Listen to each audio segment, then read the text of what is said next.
sit down.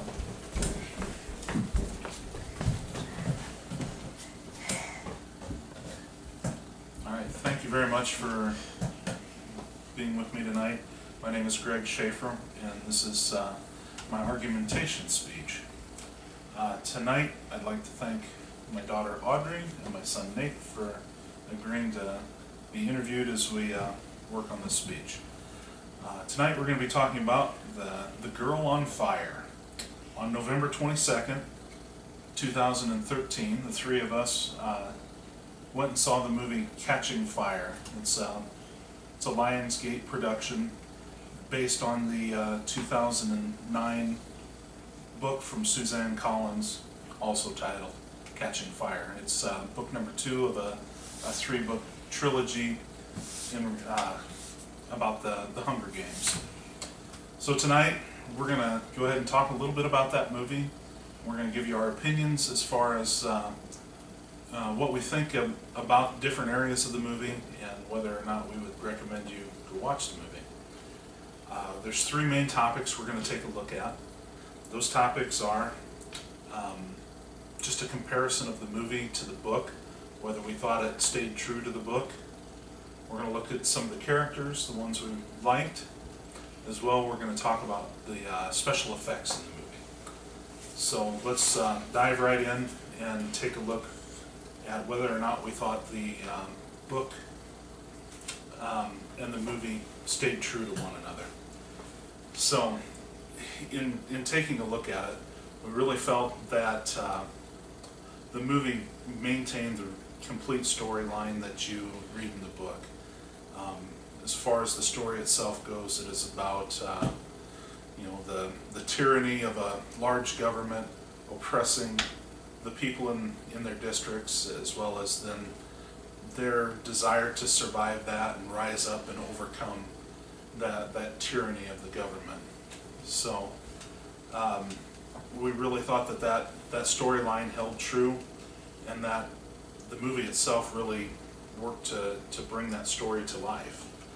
So as we looked at it, though, there were a few differences. And I guess, Audrey, if you want to start us off with one of the differences that you saw. When she went out to hunt for food, she came back to the electric fence, and it was turned on. So she had to climb the tree and jump out of the tree. They did not put that in the movie. Okay. Nate, how about you? Was there something you saw in the movie that was different from the book?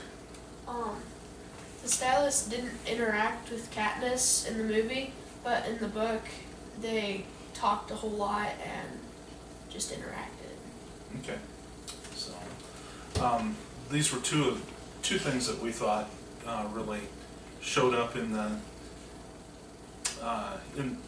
book, but never really made it to the movie. But they were really fairly minor things that didn't make a difference as far as how the book and the movie stayed true to one another. So we did think it stayed true very well, but as in all movies, you need good characters, and in this, we thought that there was really some pretty good acting that brought those characters to life. So Nate, go ahead and give me your favorite actor from the movie. Hamish Abernathy, because he's crazy, but he's one of the smartest people there. Yeah, he was a pretty good one. Audrey, how about you?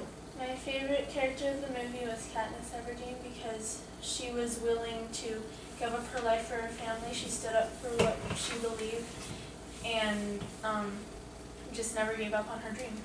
Mm-hmm. Both of those are really good characters. There was a lot of complex parts to both of them, and they were really interesting and made for a fun bit to the movie. But I don't know, my favorite out of it was the one that you guys said was the creepy one, and that was the head games maker, and that was Plutarch Heavensby.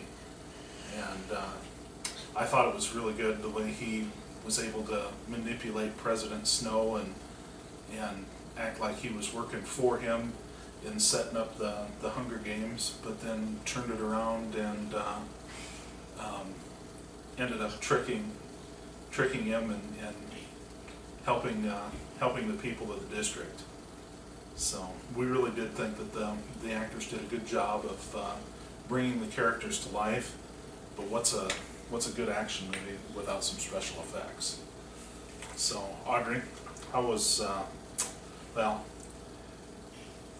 I'm going to start by saying, I guess, that the movie itself is set in the future. So not only are the special effects really catching to the eye, but they do a really good job of catching your imagination. And I think that kind of touches on probably your favorite, and I'll let you go ahead and talk about that. My favorite special effect of the movie is when Katniss Everdeen, when the lightning hit the tree, she shot the arrow up with the wire to the top of the dome with the force field and collapsed the whole entire system down and ruined President Snow's plan.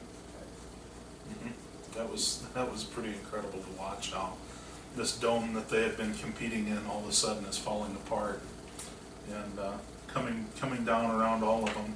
Nate, how about you? I just kind of liked how they set up the games and all the special effects they did.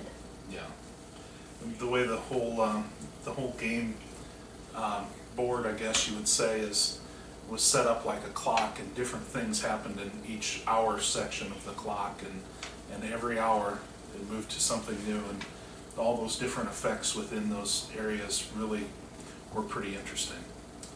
So tonight we looked at Catching Fire, and we found that really that the book itself held pretty true to, or the movie held pretty true to the book, which when that doesn't happen and you think you're almost reading a different story from what you're seeing on the movie screen, it can tend to really ruin the movie. But in this time they really kept it pretty true, and it made for an interesting movie to watch. We found that there were really good characters that were played by very good actors, and the special effects really helped bring it all to life. So, one more question for you guys. What would you say? Thumbs up or a thumbs down? Thumbs up.